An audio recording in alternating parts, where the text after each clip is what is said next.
This is the Revitalize My Church podcast, created to help churches navigate change and reorient to a new and healthy future. This episode is hosted by the Executive Director of Assist Church Expansion, Nathan Bryant, and his ministry colleague, Bart Blair. Welcome to episode number 13 of the Revitalize My Church podcast. My name is Bart Blair, the guy with really bad allergies today, and I am joined by my podcasting co-host and ministry partner, the Executive Director of Assist Church Expansion, Mr. Nathan Bryant. Hello, Nathan. Welcome to my podcast show and my allergy day. Well, Bart, it's great to be here. Hope you get through it, brother. Yes, I hope so too. I told you before we started recording, I've been popping Claritin like crazy. At the time that we were recording this, everything in my neighborhood is in bloom, and and my wife is responsible for a significant amount of that because she's planted about half the flowers in our neighborhood. Not just in our yard, but she's helping neighbors plant flowers in their yards. She wants to win the prize, Bart. She wants to win Yard of the Month. That is true. Maybe if she chokes everybody out on pollen, we'll win. I don't know. Anyway, that's not why we're recording this podcast episode today.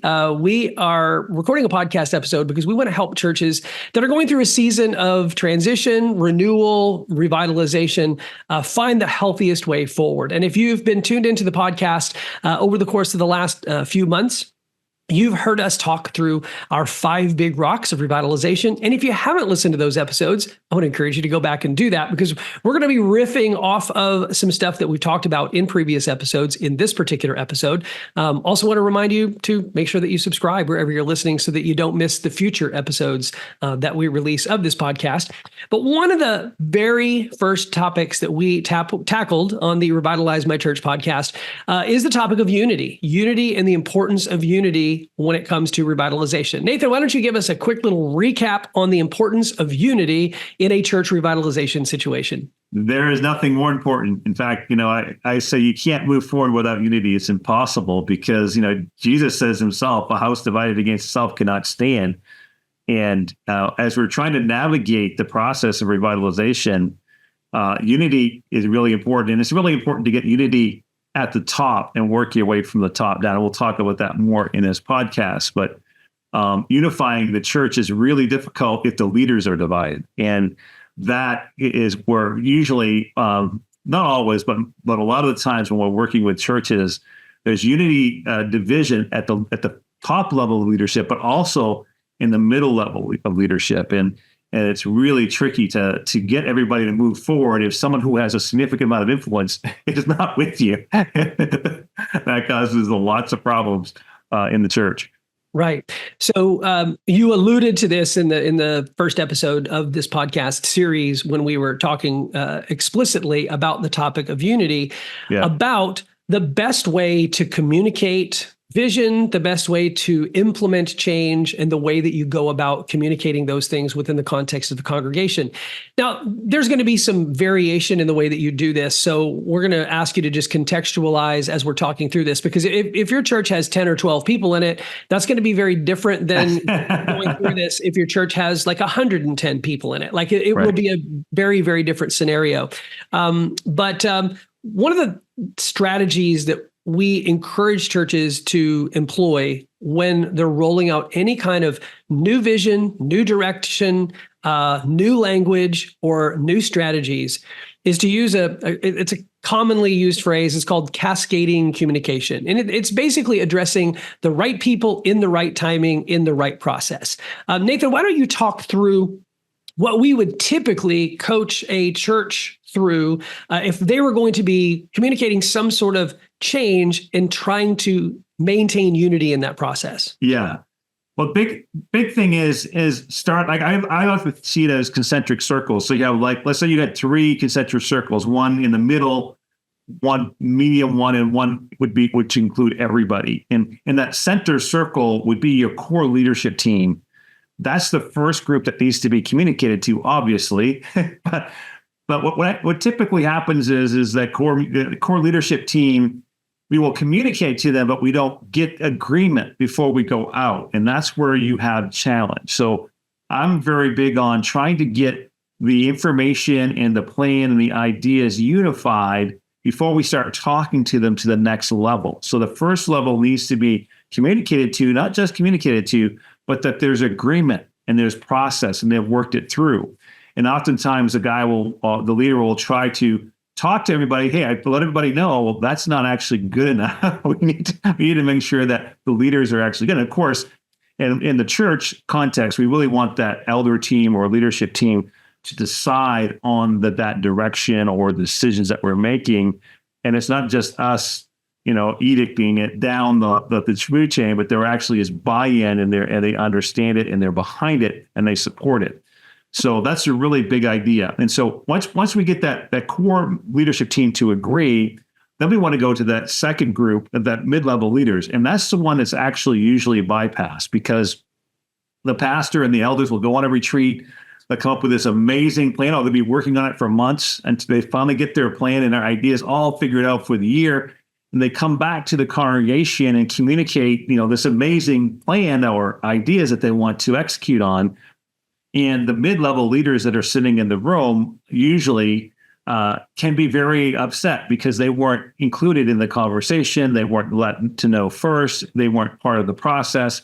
And if there's things that are significant changes that are taking place to the overall way that the church is operated, or the vision or the directions or the goals that are being made, it can be really, really hard on them. And if they have influence, it's a big deal. So for instance, you have the person who's been overseeing the Sunday school department for the last 25 years of the church sitting in the room, and they're talking about all the things they're going to do with the Sunday school program from up top. And this person hasn't even been engaged in the conversation.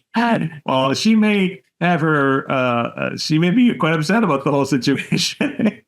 The other thing that happens, and I think that's really important, and I think we mentioned it when we were talking about unity the first time, is that these key leaders have influence. And when you're talking to the congregation as a whole, what's going to actually drive the way forward for people to have buy-in and agreement is that they see that the people that they know and trust actually like what's being said, and they agree with it. So when you're talking, again, this great vision about what you're doing in Sunday school, and the Sunday school teacher has not, the leader or this person hasn't had a chance to actually process that and agree with it. She may be fine with it, but it's the first time hearing it.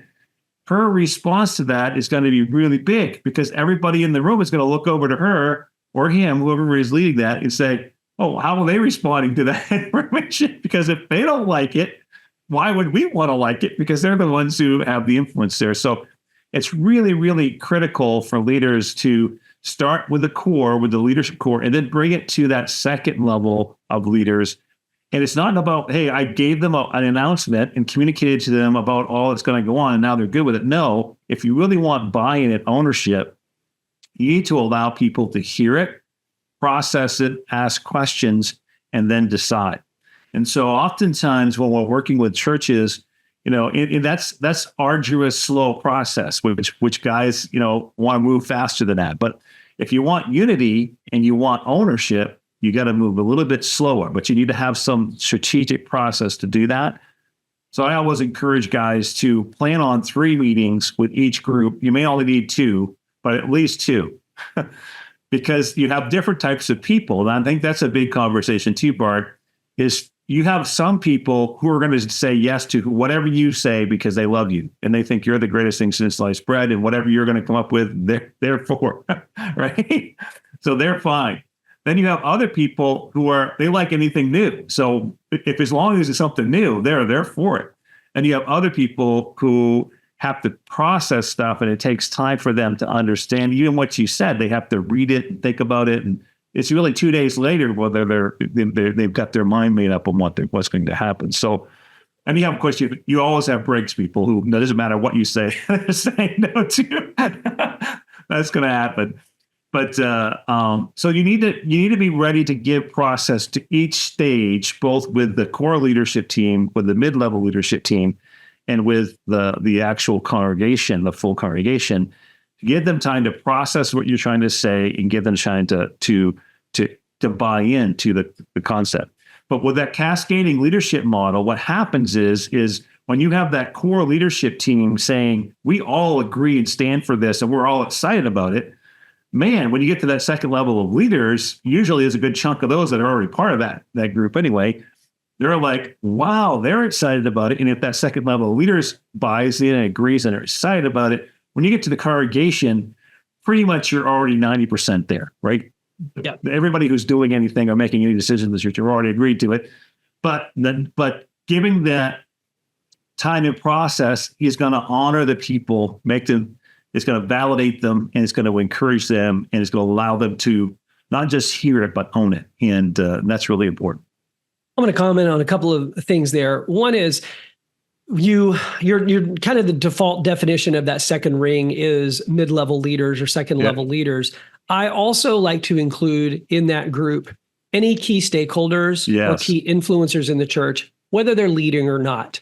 Because you realize especially smaller churches, you recognize that there are people who carry a lot of weight, and their opinion, their thoughts are going to influence others, whether they're actually leading anything or not. Bart, that's awesome, because especially in a revitalization situation, because typically you're dealing with an older congregation, and you would have people who have served for years and years and years in ministry. They might have served for 40 years teaching Sunday school or as an elder or whatever, but now they're older and they don't have the energy to do it, but they still have significant influence. So even though they're not technically serving in any capacity per se, they definitely have serious influence in what's going to go on. And that's really important to include them. I think that's a great piece. It's best advice if your goal is to follow the leading that the Lord is giving you on the revitalization of your church, and at the same time maintaining unity. Yeah.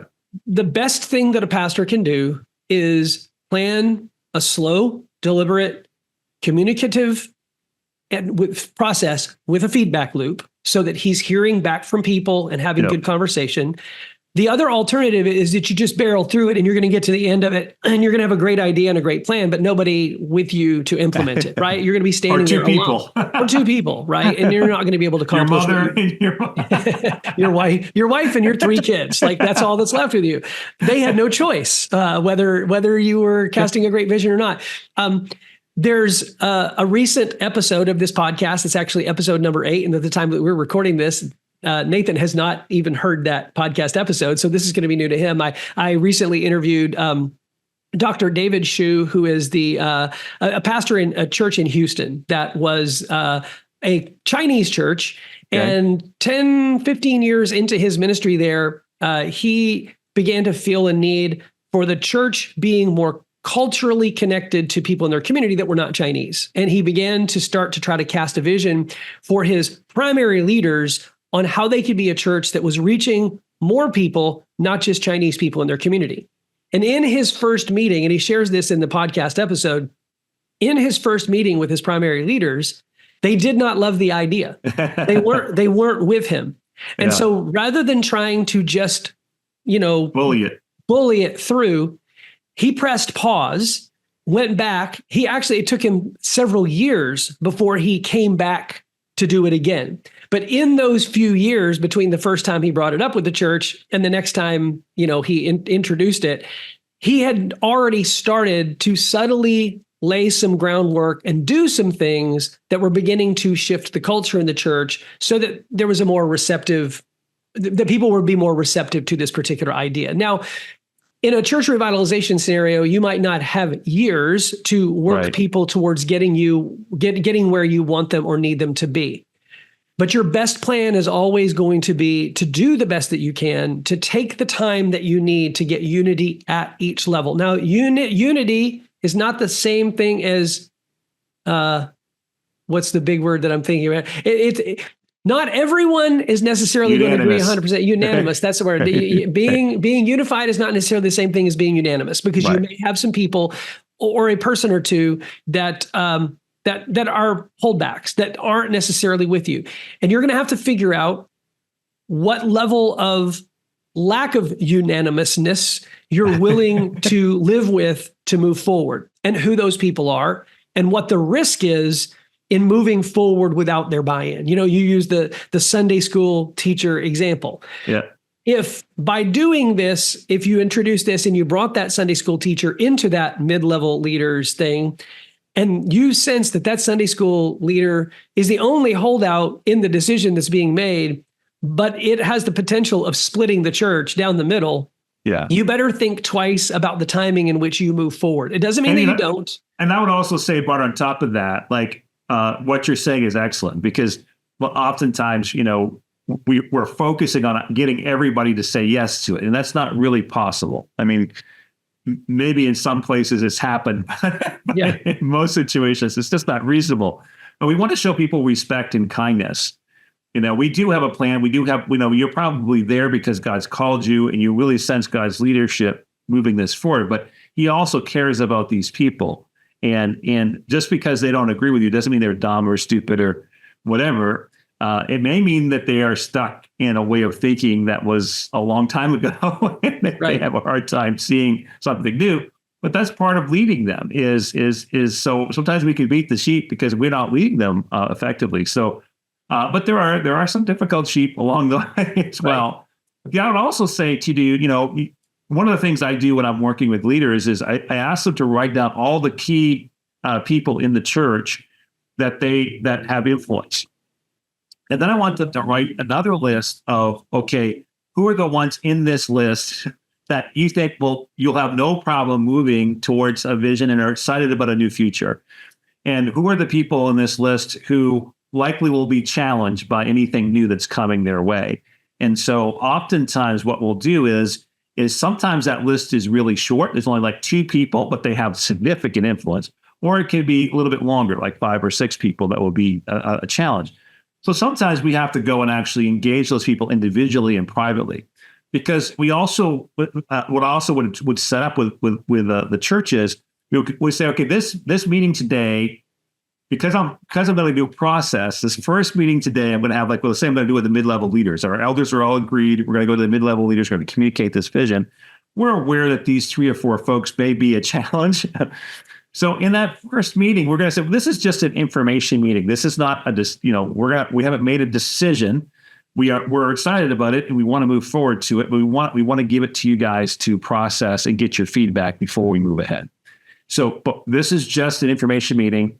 So give the information, do the meeting, but then I would have another time where people can come and actually talk to the elders or the individuals and schedule that so they can actually come and interact and give their feedback, but not necessarily in a group context, because sometimes you can have some people be a little bit challenging in the group meeting that you weren't expecting, or you can actually go and meet with them individually before the meeting and make sure you kind of know where they are and give them the encouragement to consider how they're going to operate. I also like to set the tone. So the tone for me is really important in these communications, because we're not trying to shove stuff down people's throat. We're not trying to make people do what they don't want to do. We're seeking the Lord and asking him for what he wants us to do as a church. And we're moving forward together as men of God who've been praying and seeking the Lord together on it. And we want to engage in a way that's helpful and meaningful and gracious. So that's really important.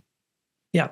I think, the thing that's so important in this is, we'll just keep harping on this over and over again, is that our goal is to maintain unity in the church. Yeah.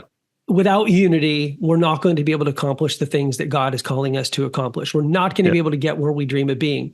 And in order to move people from where they are to where they need to be, they need to have a very clear picture of that preferred future. This is a vision discussion, and one I'm sure that we'll dive in more deeply on in another podcast episode. Yeah. But you can't just roll out hey, we've decided we're going to do this. There has to be a picture painted for people that demonstrates where we believe God is leading us as a church. And when we start with the vision, the preferred future, where we really think we could be, I mean, in a lot of churches that we get to work with, I use this language. I'm like, imagine what it would be like if we actually had kids running around this building or out on our playground after the services on Sunday morning. We haven't had young children or small children in our nursery. We haven't had any kids in our children's ministry, or haven't been that many in quite some time. Imagine what it would be like if we were there. Imagine what it would be like to actually use the baptismal tank. Yeah, exactly. What would it be? Imagine what it would be like. Well, in order for us to get there, there are some things that we're going to need to consider making some shifts and some changes in. And it's in that season that you begin to lay out the reasons maybe some of the things that you're doing or not doing are preventing you from actually being able to get there, which is how you cast that vision for the future. Now, again, different conversation for a different day, but when you're having those meetings, that meeting with your elders to cast the vision for them, meeting with the mid-level leaders, and certainly the meeting with the full congregation, it can't simply be a what conversation. It has to be a why conversation. It really has to go into we need to lead with what we vision, believe God is going to 100%. lead us to. Yeah. And I want to say it one more time is the people you're talking to love their church or they wouldn't be there. Right. We hopefully love Jesus too, but we definitely love their church. And so, and we're trying to lead them. We're not trying to command them. We're leading them. And so it's really important to slow down and be gracious and kind, because you're going to benefit so much more if the people feel loved, appreciated, and included, and then they own the vision that you're engaging them in. They're going to push on that vision. Not only are they going to give you permission to do it, which I've seen that happen, where they have a meeting and everybody says yes, and they just kind of sit back and watch the leader do his thing, and hopefully he succeeds. But we'll let him do it. You don't want people just to let you do it. You want them to be excited to participate with you to help push that rock up the hill, because the rock is pretty heavy. And so I see some leaders are so eager for all the change that God's put in their heart to do. And all the change they want to do is awesome. Like, it's amazing what their plan is and their vision. And they think the people is in the way. No, the people are actually the vehicle to help you succeed at this. And so, slow down, be respectful, think about it, in a bigger picture, and give yourself more time to process the whole thing. I think it's really important to consider. When you're moving people through these kinds of changes and you're having these conversations, I think you hit on something that I'll double down on here, and that is you can't underestimate the value of one-on-one meetings, especially with the longtime members, key stakeholders in the church. And there's always attention for a church revitalizer in how much time and attention is given towards the people who have called him to be their pastor and the people in the community who are not yet saved and following Jesus.